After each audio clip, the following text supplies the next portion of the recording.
महाराष्ट्राचं आराध्य दैवत श्री छत्रपती शिवराय, भारतीय घटनेचे शिल्पकार डॉक्टर बाबासाहेब आंबेडकर, श्री शिक्षणाच्या प्रणेत्या सावित्रीमाई फुले, थोर समाजसुधारक प्रबोधनकार ठाकरे,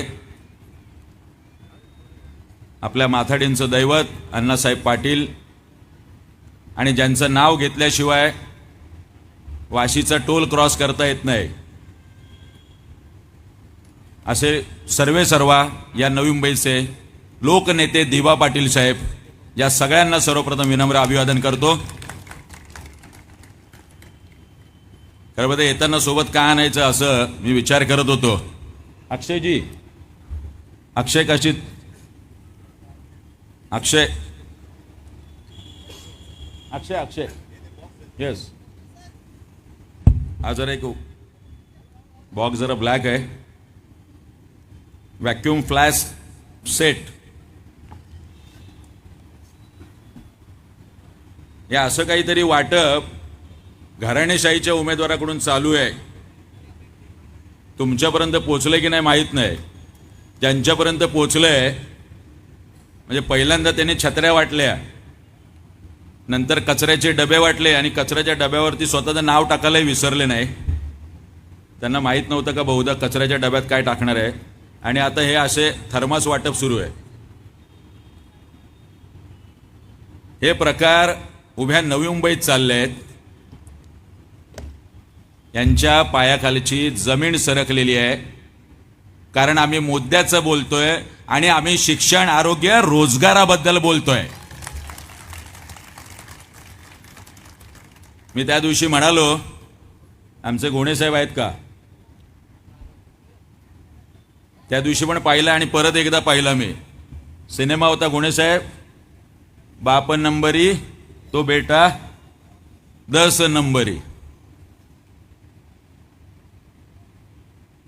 एक जण ऐरोली विधानसभेमध्ये महायुतीतून म्हणजे भारतीय जनता पक्षातून निवडणूक लढवत आहेत आणि त्यांचे सुपुत्र रातोरात पक्ष बदलतात आणि स्वतःवरती झालेला अन्याय सांगतायत की मला नवी मुंबईचा विकास करायचा आहे, नवी मुंबईकरांवरती अन्याय झालाय, म्हणून रातोरात पक्ष बदलून राष्ट्रवादीच्या तुतारी गटात प्रवेश करत आहे. हे नवी मुंबईकर म्हणून तुम्हाला मान्य आहे का? मी परत एकदा आपल्याला विचारतोय, नवी मुंबईकर म्हणून तुम्हाला हे मान्य आहे का? अहो, त्या दिवशी मी म्हणालो तसं यांचं वर्ल्ड गिनीज बुकात नोंद व्हायला पाहिजे की एकाच कुटुंबातले वडील एका पक्षात आणि मुलगा दुसऱ्या पक्षात. मुळात हे थर्मास जर मला आज सकाळी मिळालं नसतं तर मी पुरस्काराची ट्रॉफीज घेऊन येणार होतो त्यांच्यासाठी. हातावर जाऊ नका, पुरस्काराचीच ट्रॉफी सांगतोय, नाही तो वेगळं समजाल, बॉक्स वेगळा आहे. यांना पुरस्कार दिला पाहिजे. बरं, महाविकास आघाडीतून उभाटा गटातून ऐरोली विधानसभेत उमेदवार आहे आणि बेलापूर विधानसभेतून महाविकास आघाडीमधून संदीप नाईक उमेदवार आहे.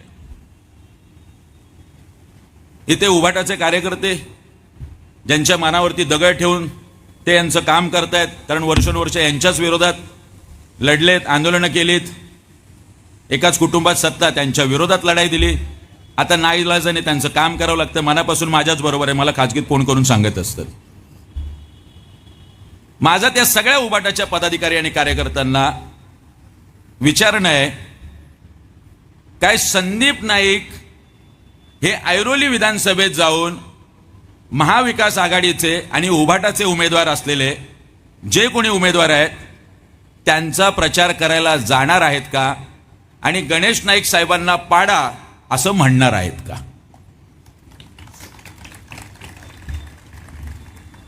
म्हणणार नाही आहेत, कारण हे जाणारच नाही आहेत. ठरवलेलं आहे.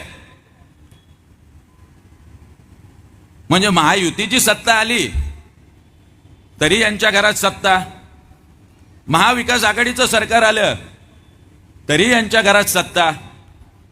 तुम्हाला गंडवणं सुरू आहे, तुम्हाला मूर्ख बनवणं सुरू आहे. यावेळी नवी मुंबईकरांना ठरवावं लागेल, या कुटुंबाच्या या जाचातून तुम्हाला मुक्ती व्हायची असेल तर हीच ती वेळ आहे आणि हीच ती निवडणूक आहे. भरभरून मतदान महाराष्ट्र नवनिर्माण सेनेला करा. मी 100% तुम्हाला खात्रीने सांगतोय. जी कामं आम्ही संविधानिक पद नसताना केली त्या कामाच्या जवळपास सुद्धा ही मंडळी नाहीये. जवळपास. बरं, 10 वर्ष 2009 ते 14 आणि 14 ते 19 संदीप नाईक हे ऐरोली विधानसभेत आमदार होते आणि मंदाताई मात्रे मागील गेल्या 10 वर्षापासून या बेलापूर विधानसभेत आमदार आहे. अशी कुठली योजना आपण या नवी मुंबईकरांसाठी आणली? केंद्राकडून कुठली आणली, राज्यातून कुठली आणली? योजना नाही आणल्या. हे आपलं असं थर्मास वाटप चालू आहे. योजना आणल्या असतं तर थर्मास वाटप करावं लागलं असतं का कचऱ्याचे डबे वाटावे लागले असते? एक साधं मेडिकल इंजिनिअरिंग कॉलेज नाहीये गव्हर्नमेंटचं. कुठलाही राज्यातून प्रकल्प आणला नाही, केंद्रातून प्रकल्प आणला नाही. शाळेची फी गगनाला भिडलेली आहे. शाळेच्या फी वाढीवर नियंत्रण यावं म्हणून कधी महाराष्ट्र राज्याच्या विधिमंडळात बोललेत? कधी आरोग्य व्यवस्थेचे दिंडवडे निघालेले आहेत? आमच्या आता धुमाळताई म्हणाले तसं, आमचे बिरचे काका म्हणाले तसे. ज्या ज्या ठिकाणी महानगरपालिकेच्या हॉस्पिटलमध्ये जातोय इमारती करोडो रुपयांच्या उभ्या करून ठेवल्यात. सुविधाच्या नावाने बोंब. 4,000ची औषधं, 5,000ची औषधं बाहेरून घ्या. मला 2 दिवसापूर्वीचा सकाळचा अनुभव आहे. मी प्रचार रॅली जाण्या अगोदर मला एक फोन आला दिवाळे गावातून. आमचे आगरी कोळी बांधव किशोर पाटील इकडे आलेत की नाही मला माहित नाही. किशोर पाटील आलेत का? त्यांचा फोन आला की गेली 4 महिने साहेब माझ्या भावाला लिव्हरचा त्रास आहे. 4 महिने झाले मी महानगरपालिकेच्या हॉस्पिटलमध्ये जाऊन फेऱ्या मारतोय. मला एक इंजेक्शन मिळत नाहीये, जे इंजेक्शनचं नाव डॉक्टरने दिले. ही परिस्थिती आहे. 4-4, 5-5, 10-10 हजारची औषधं तुम्ही बाहेरून घ्यायला सांगता. मग आमच्या टॅक्सपेअर मधून जो पैसा येतो, आरोग्यावरचं जे बजेट आहे त्याच्यावर ते का खर्च होत नाही? बरं, याच्या संदर्भात आमदार काही बोलतात का? तर शून्य. सगळ्यात मोठी आशियामधली MIDC या नवी मुंबईत आहे. आमच्या इथल्या स्थानिक मुलांना रोजगार नाही. आदरणीय राजसाहेब ठाकरे सातत्याने सांगतायत, पण आपण याच्याबद्दल प्रश्न विचारत नाही. मतदान करताना हे आपण विसरतो. आम्ही काय केलं याची तर अख्खी जत्रा आहे. तुम्हाला पोचलंही असेल आमचं पत्र. हे आमचे डॉक्टर दिघे आमच्या त्या सगळ्या चळवळीत होते. अहो, सिडकोकडून प्रत्येक घरामागे 7 लाख रुपये, असे 600 कोटी रुपये. मायबाप जनता, तुम्ही आतापर्यंत फक्त 600 कोटीचे घोटाळे ऐकले असतील. महाराष्ट्र नवनिर्माण सेनेच्या प्रयत्नामुळे गोरगरिबांचे 600 कोटी रुपये वाचले. 600 कोटी रुपये. या आमच्या सगळ्या सफाई कामगार, आमचे STP वरचे कामगार, आमचे विजेच्या खांबावर काम करणारे कामगार, 15-15 वर्ष त्यांच्या मूळ वेतनातल्या फरकाची रक्कम मिळत नव्हती. अमित साहेब ठाकरे यांनी मोर्चा काढला. 135 कोटी रुपये आमच्या 6,500 कंत्राटी कामगारांच्या अकाउंटमध्ये वर्ग झाले. 135 कोटी.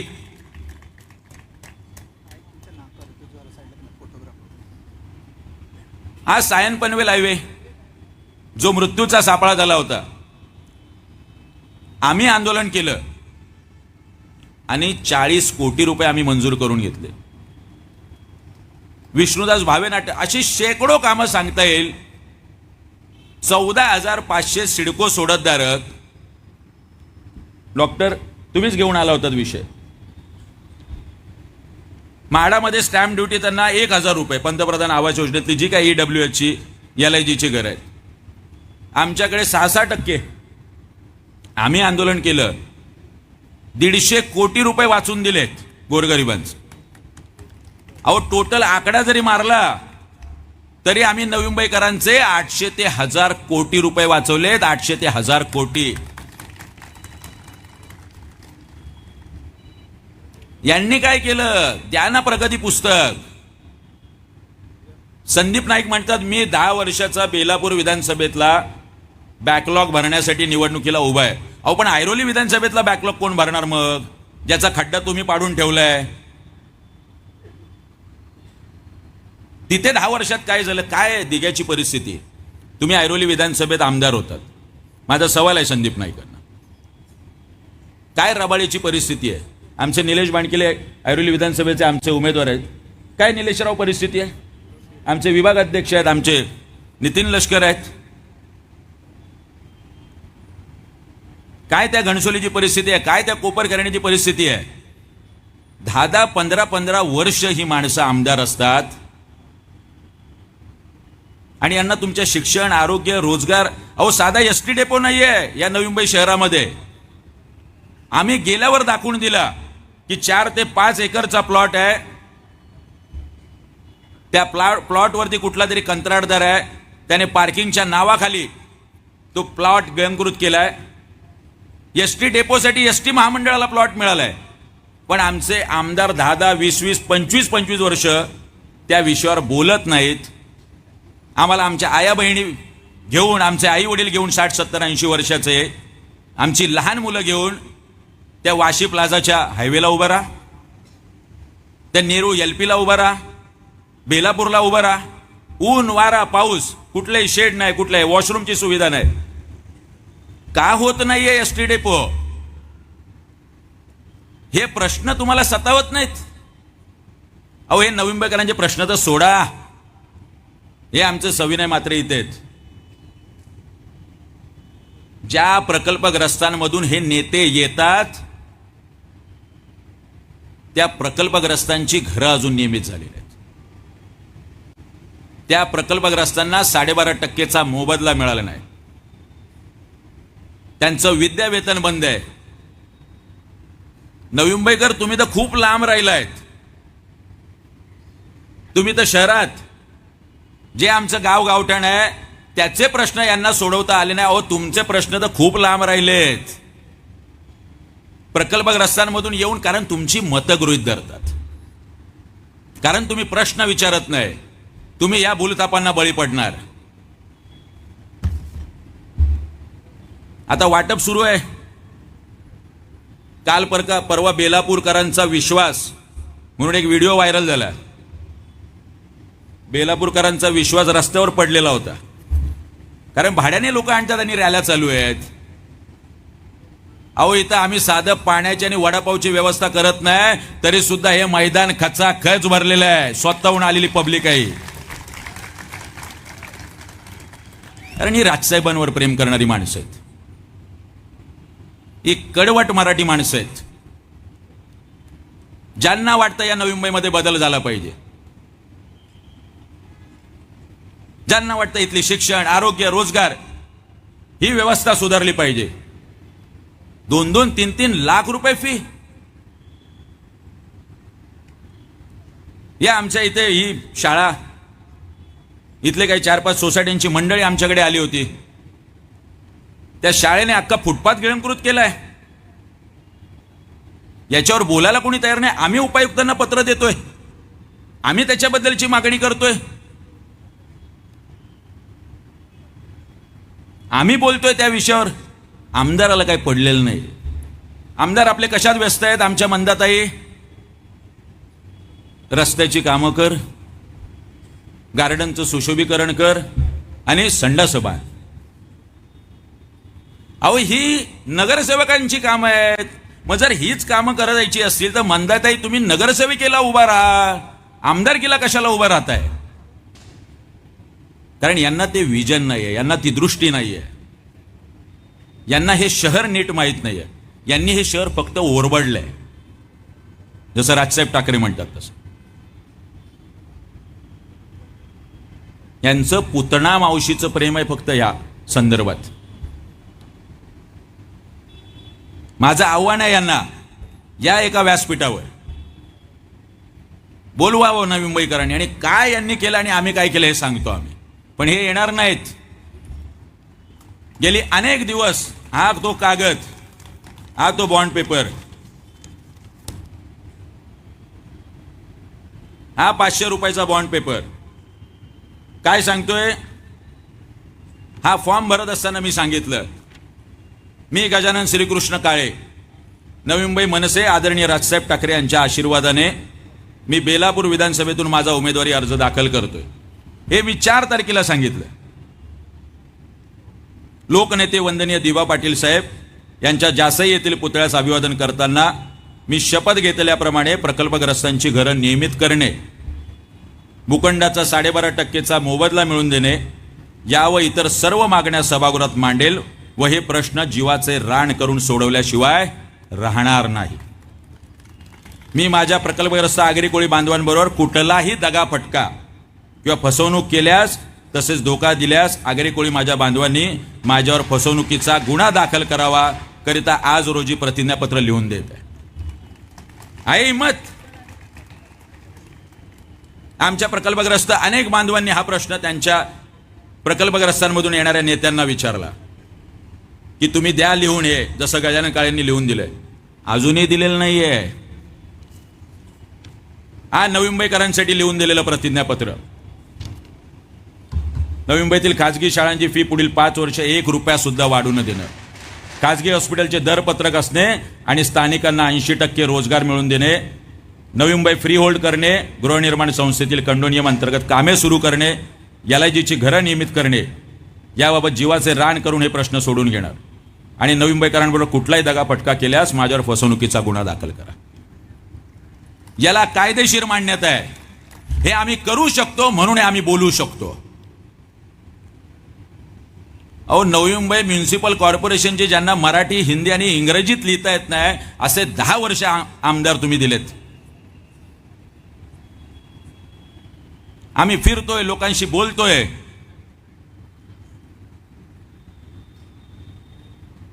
आज आई वडील नाही आहेत, अनेक ज्येष्ठ नागरिकांबरोबर बोलतो. आमचे बिरजे काका असतील किंवा इथे आलेले अनेक ज्येष्ठ नागरिक, त्यांच्यामध्ये आई वडील शोधणारा हा शेतकऱ्याचा आणि सर्वसामान्य कुटुंबातला मुलगा आहे. आज लढाई ह्या धनशक्ती विरोधात एक सर्वसामान्य कुटुंबातून आलेल्या मुलाची आहे. हे आता नवी मुंबईकरांनी ठरवायचं आहे की तुमचे आशीर्वाद मला मिळणार आहेत की नाही. 2 निवडणुका लढलोय, पराभूत झालोय, निवडणुकीत हारलोय, उमेद हारलेलो नाहीये. तुमच्याबद्दल काम करायची इच्छाशक्ती तेवढीच आहे. काम करत राहणार. सर्वसामान्य कुटुंबातून आलेल्या मुलाला जो संघर्ष असतो तो यांना घराणेशाहीतून आलेल्यांना काय कळणार हो. जातोय, बोलतोय लोकांशी. आम्हाला वाटतं की आमच्या ज्येष्ठ नागरिकांसाठी आम्ही कार्यक्रम घेतला पाहिजे, आम्ही एखादी हेल्पलाईन नंबर दिला पाहिजे. यांना नाही वाटत. आम्ही निवेदन देतो की नवी मुंबईला सर्व रेल्वे स्टेशनवरती आमच्या ज्येष्ठ नागरिक जे आहेत, जे आमचे आई वडील आहेत, त्यांच्यासाठी स्वयंचलित यंत्र असायला पाहिजेत. कारण आम्ही तुमच्याशी बोलतोय, तुमच्याशी संवाद साधतोय. असे असंख्य प्रश्न मायबाप सोडवलेले आहेत. दिवाळीत आमच्या मराठी काकींनी बोलवलं, आता आलेत की नाही मला माहीत नाहीये. आमच्या मराठी काकी इथे आल्यात. ते माझी काकी नाही, माझ्या आईसारखी आहे, माझी आईच आहे ती.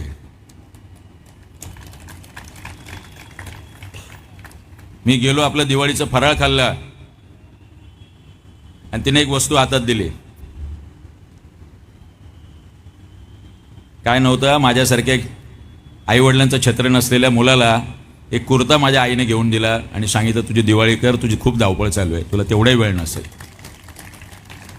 ही अशी प्रेम करणारी माणसं आहेत. यांना विसरूच शकत नाही मी. खूप मनापासून काम करायची इच्छा आहे, खूप. सगळ्या गोष्टींचं सोल्युशन आहे, उत्तर आहे. हे संवैधानिक पद नाही ना, तर वर्षोनवर्ष, दीड वर्ष आम्हाला सिडकोसाठी आंदोलन करावं लागतं आणि मग तो प्रश्न सुटतो. 10 वर्ष माझा नेता आदरणीय राजसाहेब ठाकरे हे टोल नाके बंद करावे म्हणून करतो, आणि आज तुम्ही बघितलं की वाशी, ऐरोली हे सगळे टोल नाके बंद झाले. 100च्या वर केसेस असलेला माझा नेता आहे. एक संधी मागतोय तुमच्याकडे, ती एक संधी द्या. मायबाप जनता, 25 वर्षात जे काम झालं नाही ना, ते नवी मुंबईत पुढील 5 वर्षात करून देईल. ही गजानन काळेची हमी आहे, गजानन काळेची गॅरंटी आहे.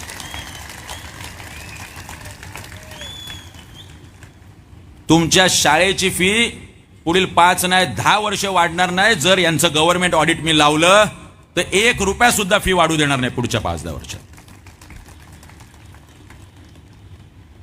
या नवी मुंबईतला एकही तरुण मुलगा बेरोजगार नसेल. प्रत्येक घरातल्या मुलाला या नवी मुंबईतला MIDC मध्ये कामाला असेल, प्रत्येक घरातला मुलगा.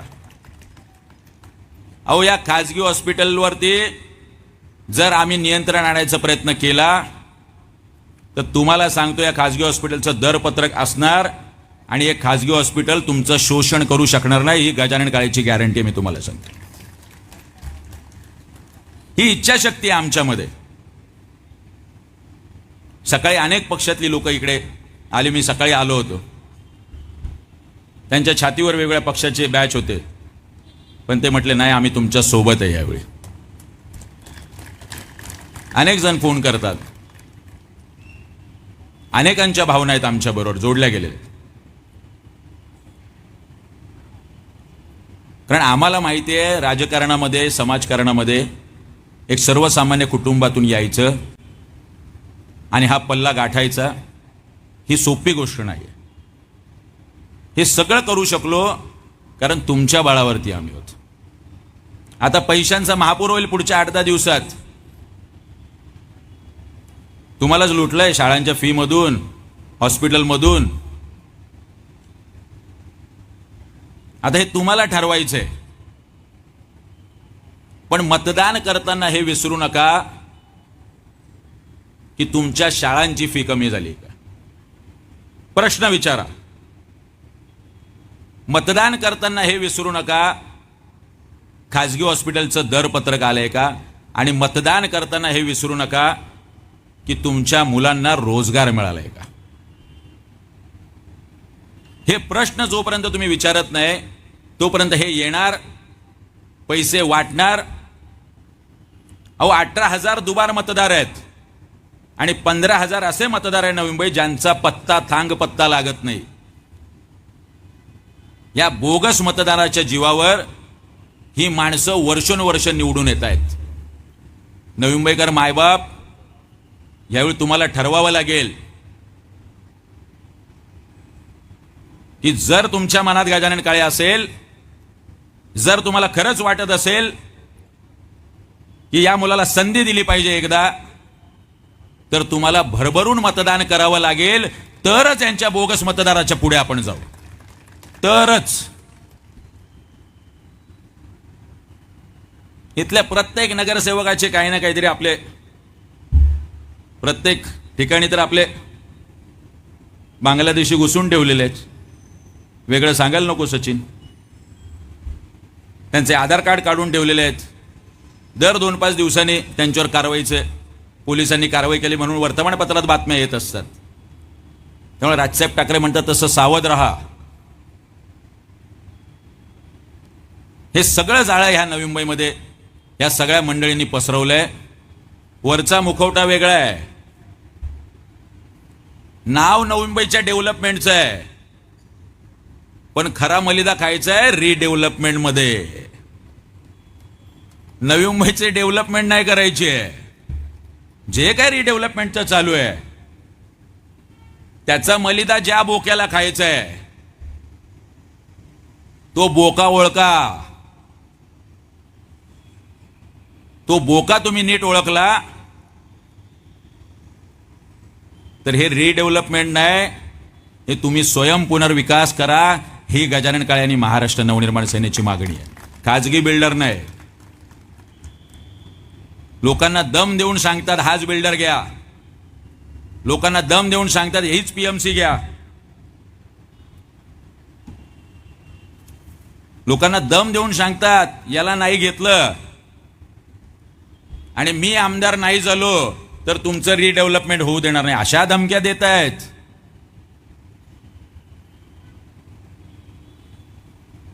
आता यांची ताईगिरी आणि भाईगिरी संपवायचं काम नवी मुंबईकर मायबाप तुझ्याकडे आहे.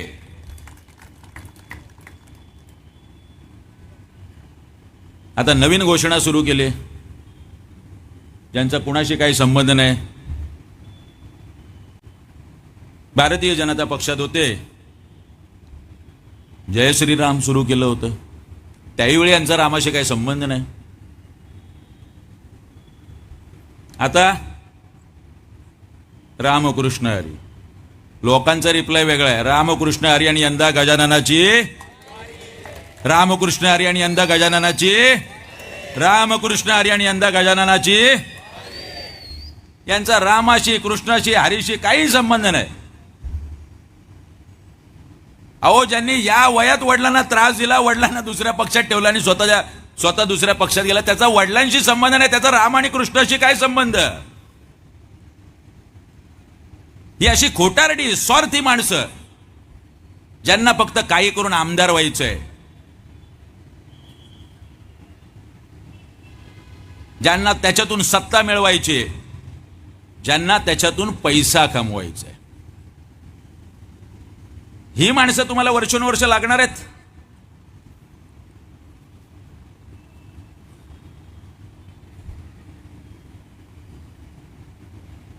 तर मग आम्ही काही वाचू शकत नाही.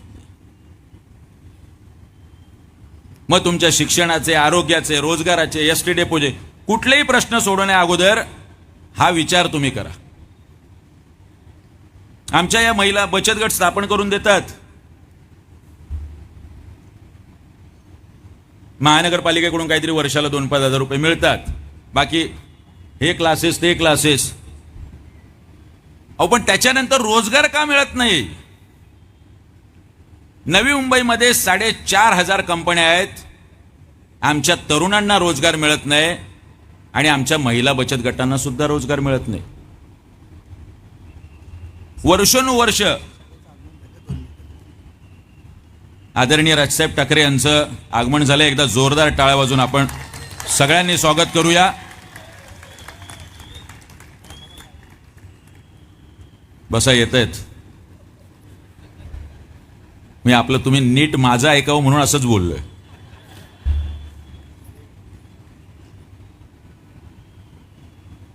वर्षोनुवर्ष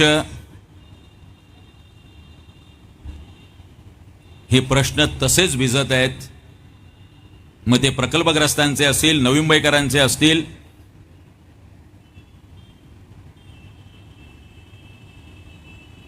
कुठलेही प्रश्न सोडवायचे नाहीत. निवडणुकीच्या वेळी यायचं आणि आता उद्घाटन करतात महाराष्ट्र भवनचं 10 वर्षांनंतर.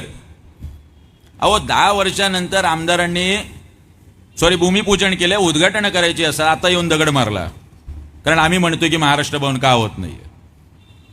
कारण यांची इच्छाशक्ती नाहीये. ज्यांना हे प्रश्न वर्षोनवर्ष भिजत ठेवायचे.